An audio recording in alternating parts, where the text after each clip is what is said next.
It was a dark and stormy night in November 2022. John was working his usual DoorDash shift, delivering food to hungry customers throughout the city. He picked up an order from a popular burger joint and headed to the customer's address. When he arrived at the apartment building, he buzzed up to the unit number listed. No response. He buzzed again and waited. Still nothing. Strange, he thought. He called the customer, but it went straight to voicemail. A bad feeling started to wash over him. 10 minutes went by, and the customer was still unreachable. John debated just leaving the food outside the door, but he knew he had to at least try to complete the delivery. Nervously, he made his way into the building and up to the apartment door. He knocked loudly. Delivery for Chris. Still no answer. He thought he heard a faint moaning sound coming from inside the apartment. The hair on the back of his neck stood up. Something was wrong. He turned the doorknob slowly, and the door creaked open. The apartment was dark inside. "Hello, I have your food delivery," John called out shakily. He took a few steps inside. His heart was pounding. Suddenly, a bloody figure lunged out from the shadows, grabbing John by the neck.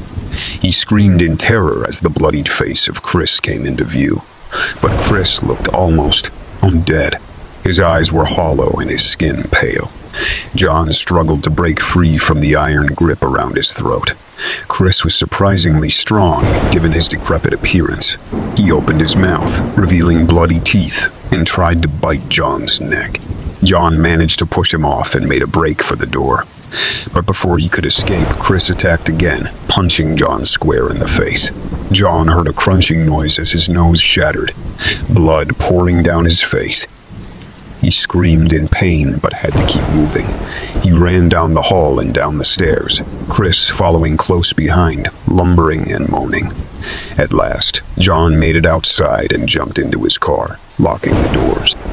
Chris bashed against the window, smearing it with blood. John sped off into the night, shaking and bleeding. What had happened to Chris? What was wrong with him? John realized he had barely escaped from the customer's apartment alive. He quit his delivery job immediately, traumatized by the demonic customer who ruined his face and his livelihood. He would have nightmares about this for the rest of his life. This take is based on a true story. A DoorDash driver was punched by a customer who was angry about his food being late. The driver said he was waiting for the food at the restaurant for over an hour and tried to explain the situation to the customer, but the customer did not listen and attacked him. The driver suffered a broken nose and a concussion. He said he was traumatized by the incident and quit his job.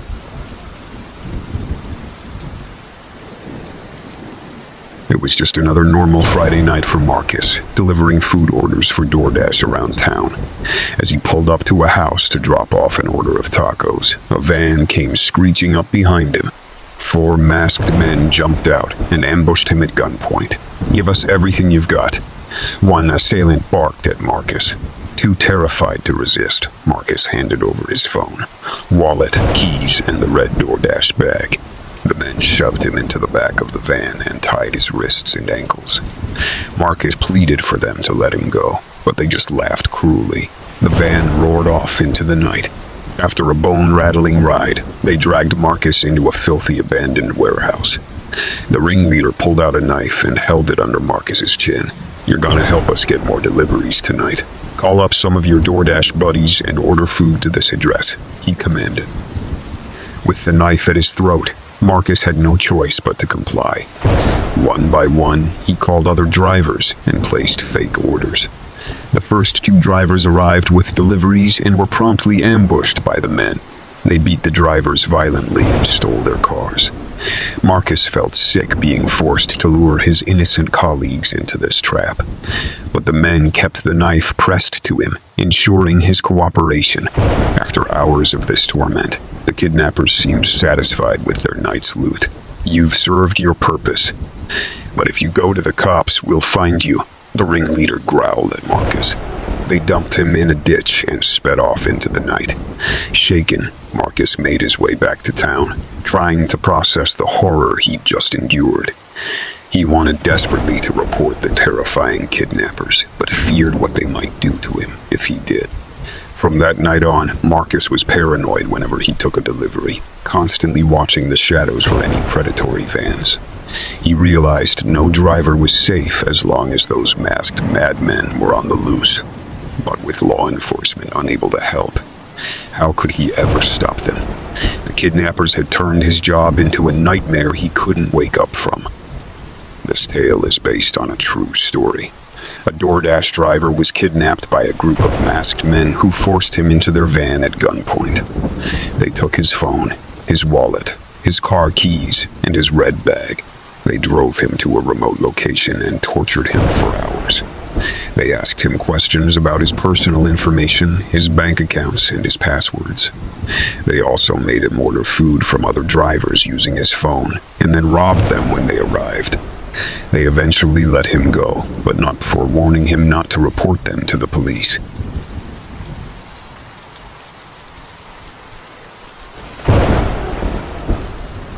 It was just a typical Friday night for Alex. He was bored and decided to order a pizza for delivery. He opened up the DoorDash app and placed an order to his favorite local pizza joint, Antonio's Pizzeria. About 30 minutes later, the doorbell rang. Alex opened the door and grabbed the pizza box from the delivery driver.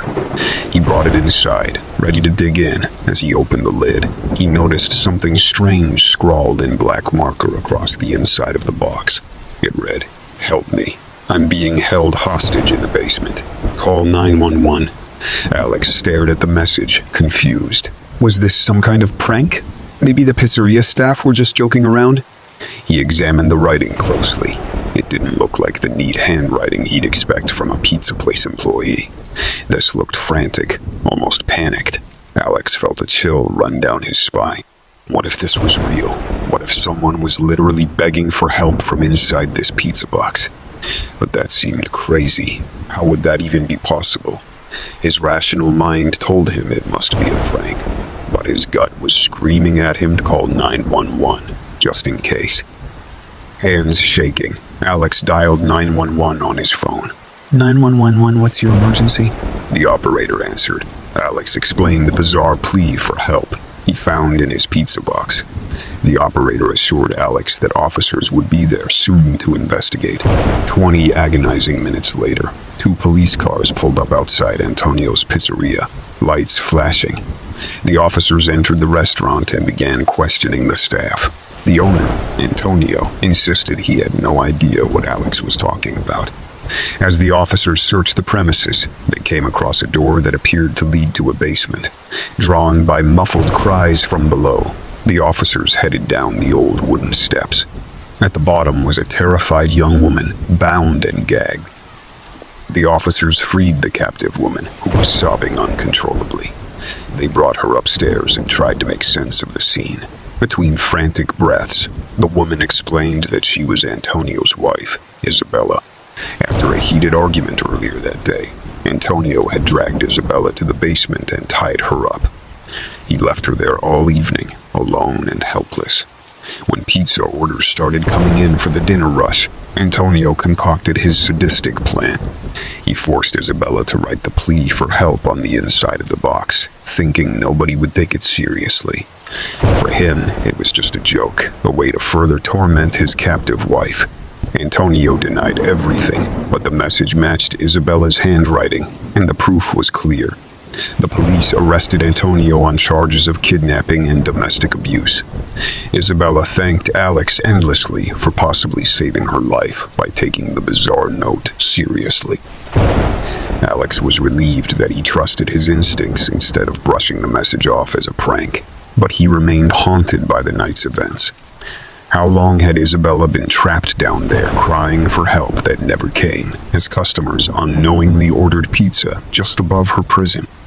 Alex stopped placing delivery orders after that. He couldn't shake the feeling that other seemingly ordinary shops and restaurants might be hiding sinister secrets too.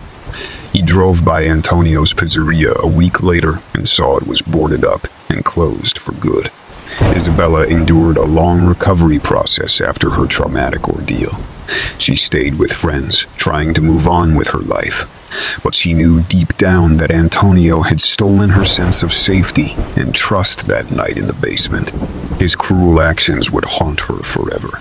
As for Alex, he looked at delivery and takeout through new eyes after that harrowing experience. He started cooking more at home, wanting to know exactly where his food was coming from and who was making it. He felt pained thinking about all the desperation that must be locked away behind the doors of so many nondescript businesses. No matter how many times the police reassured him it was an isolated incident, Alex now regarded each restaurant worker with suspicion. Surely there must be cryptic pleas for help going unheard every day. But who was willing to listen? The world carried on, oblivious to the darkness being served up around the corner.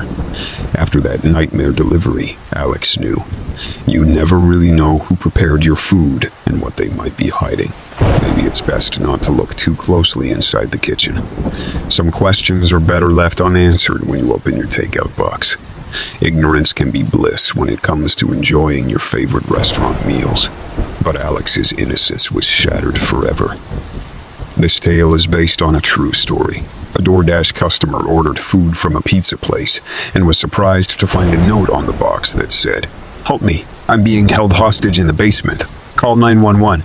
He thought it was a prank or a joke, but he decided to call the police anyway. The police arrived and searched the place. They found a woman tied up and gagged in the basement.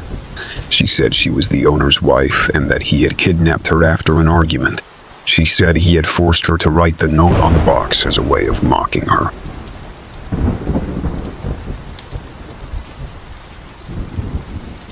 It was a quiet Tuesday night when Simon received an order to deliver a burger and fries to a house on the outskirts of town. He navigated his old sedan down the country back roads, surprised that anyone would order DoorDash delivery this far out. As Simon pulled into the long gravel driveway, his headlights illuminated a decrepit farmhouse that looked long abandoned. He double-checked the address on his phone. This was definitely the correct location. Strange, Simon thought. He parked and grabbed the paper takeout bag from the passenger seat. As he got closer to the house, he noticed the front door was slightly ajar. Simon paused, an uneasy feeling creeping over him. Why would the door be open like that, waiting for a delivery? "Hello," Simon called out.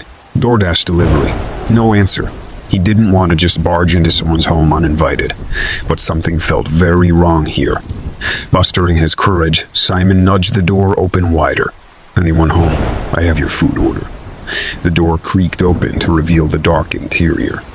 Simon's heart began pounding in his chest. Fumbling for his phone's flashlight, Simon stepped cautiously inside. As the light illuminated the entryway, he gasped in shock. There, in a dusty armchair, sat a man stained in blood from head to toe. His eyes were wild and terrified. In a panicked whimper, the man said, "Oh God, you have to help me. He's going to kill us both." Simon looked closer and saw wires and electrodes trailing from the man's bloody arms and temples, as if he was rigged up to some sadistic contraption. "Who did this to you?" Simon asked, hands shaking.